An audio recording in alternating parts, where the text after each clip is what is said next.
తెలంగాణలో స్థానిక సంస్థల ఎన్నికలకు సంబంధించి హడావుడి హీట్ నడుస్తుంది. దీని మీద అధికార ప్రతిపక్ష నేతల మధ్య సవాళ్లు కూడా కొనసాగుతుంది. దీనిపై మంత్రి పొంగులేటి శ్రీనివాసరెడ్డి ఉన్నారు.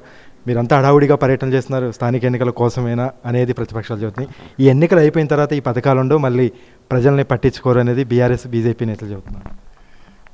ప్రధానంగా ఈనాడు చిత్తశుద్ధితో ప్రజలకు ఇచ్చిన మాటతో పాటు మా నాయకుడు రాహుల్ గాంధీ గారు ఎన్నికలప్పుడు ఏదైతే చెప్పాడో అన్న మాట ప్రకారం దేశంలోనే తెలంగాణ రాష్ట్రంలో రోల్ మోడల్గా కులగణన చేసి ఆ కులగణన కూడా సైంటిఫిక్గా ఎవరు ఆక్షేపించని విధంగా ఉద్దేశపూర్వకంగా ఆక్షేపణలు కాకుండా సైంటిఫిక్గా ఏదో ఒక అర్ధరాత్రి చేసినట్లు కాకుండా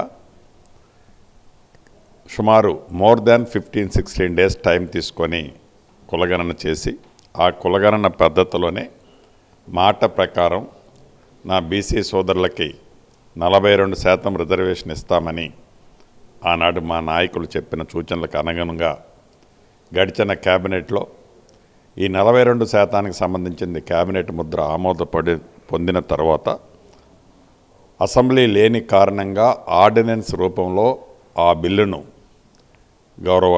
గవర్నర్ గారికి పంపడం జరిగింది. కానీ ఈ ఆర్డినెన్స్ చెల్లదు, బీసీని ఖచ్చితంగా మోసం చేయటం అనేది బీజేపీ బీఆర్ఎస్ నేతలు చెప్తున్నారు.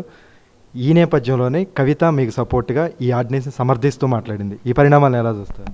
ప్రధానంగా ఎవరైతే ఆర్డినెన్స్ చెల్లదు అని మాట్లాడిన వారు ఎవరైతే ఉన్నారో అసలు ఆర్డినెన్స్ ఫస్ట్ డెఫినేషన్ తెలుసుకోమనండి.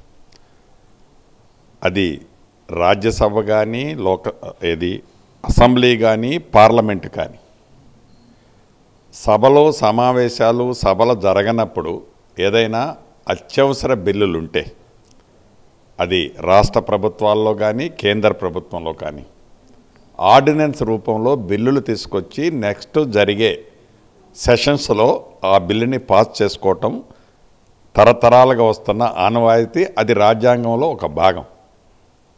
ఉద్దేశపూర్వకంగా అసలు ఆర్డినెన్స్ దానినే వాళ్ళు విమర్శిస్తున్నారంటే వారి అవివేకం, వారి మూర్ఖత్వం, వారి ఒంటి నిండా ఉన్న విషాన్ని ఎలాగ చిమ్ముతున్నారో చాలా స్పష్టంగా కనిపిస్తుంది.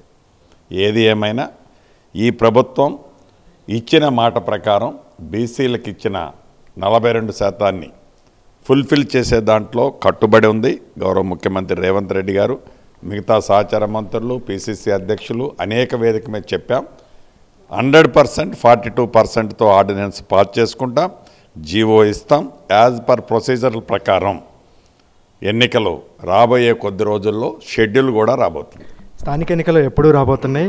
కాంగ్రెస్ పార్టీకి సంబంధించి మీరు ఇన్ని పథకాలు ప్రవేశపెట్టి అమలు చేస్తున్నారు కదా, మీ విజయ అవకాశాలు ఏ విధంగా ఉన్నాయి? ఖచ్చితంగా బీఆర్ఎస్ మేమే గెలుస్తాం అనేది ధీమాగా చెప్తుంది. అంటే బీఆర్ఎస్ కానీ బీజేపీ కానీ ఈ మొదటి నుంచి మేము చెప్తున్నట్టు ఒక తాను బట్టలే. వీరు స్క్రిప్ట్ రాస్తే వారు చదువుతారు, వారు స్క్రిప్ట్ రాస్తే వీరు చదువుతారు.